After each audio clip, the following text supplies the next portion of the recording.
Bugun biz olimmiz, fozilmiz, fuzalomiz. Alloh taolo bir holat qiladida esimizdan chiqib ketadi o'sha ilm. Chunki bugungi kunda boylik, ilm, mansab, butun narsani egasi Alloh. Bizda Alloh taolo o'sha narsalarni taqdir qildi. Alloh xohlagan muddat u bizda turadi. Bir qori bo'lgan ekan. Qori butun Qur'onni mukammal yodlagandan keyin ustozning oldiga kelib Fotiha surasidan boshlab to'liq Qur'onni aytib bergan ekan ustozning oldiga. Fotiha, Baqara, Oli Imron, Niso hammasini to Nos surasigacha aytib beribdi. 114 surani. Qur'onni yana bir boshlab qo'yay. Fotiha surasini bir boshlab qo'yay, aytib beray deb undan keyin bir duo qilamiz deb Qur'onni boshdan oyoq aytib berganidan keyin Bismillahirrohmanirrohim. Alhamdulillahi robbil alamin. Dedida to'xtadi. Ustoz aytar ekan, Ar-Rohmanir-Rohim desa, Ar-Rohmanir-Rohim derkan, u yog'ini ayta olmas ekan. Qorini o'zi aytadi. Eslaganlarimga, yodlaganlarimga qarayman. Bu yog'i oppoq qog'ozda hech narsa yo'q. Men hozir o'zimga o'zim aytayotgandimki, Qur'onni boshidan oxirigacha aytib berdim, bitta ham xato qilganim yo'q. Men zo'r o'qidim, zo'r topshirib qo'ydim deb ustozga deb yuragimdan o'tkazayotgandim. Alhamdulillahi robbil alamin deyapman. Qur'onni bu yog'i yo'q, deyapti. Bu yog'i esimga yo'q.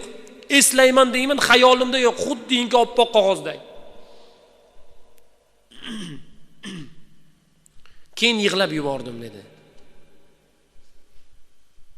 Shunda ustozimiz darrov bilib qoldilarda, ey qori, ey shogird, siz yaxshi o'qidingiz. Lekin yaxshi o'qiganingiz, zehningizda qolgani bu Allohning qudrati, bu Allohning taqdiroti. Bunga banda kibr qilmasligi kerak. Bunda banda faxr qilmasligi kerak. Bunda banda o'zidan ketmasligi kerak.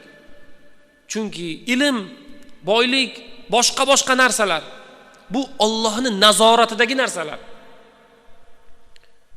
Shunda yig'lab yubordim. Tavba qildim, Allohdan kechirim so'radim, duo qildim, ustozimdan duo oldim. Yodimdagi, esimdagi Qur'onlar tiklandi dedi. Va yana har qayerdan o'qib ko'rdim, Qur'on tiklangan ekan. Bundan keyin yodlagan Qur'onimga men kibr qilmadim dedilar. Haqiqatda bugun kambag'alni mensimay o'tmaylik. U ham bir kun zamon uning qo'liga bir narsalar berib qo'yar. Bugun imkoniyatlimiz. Bugun o'zimizdan ketmaylik. Zamonni aylanishi bor. Muddatni tugashi bor. Bugun biz ilmlimiz, bugun biz olimmiz, bugun biz ikkita kitobni o'qib ko'rdik. Har qanaqa o'rtaga gap tashlamaylik. Olimlarimizning naqli bor. Fatvolar bor.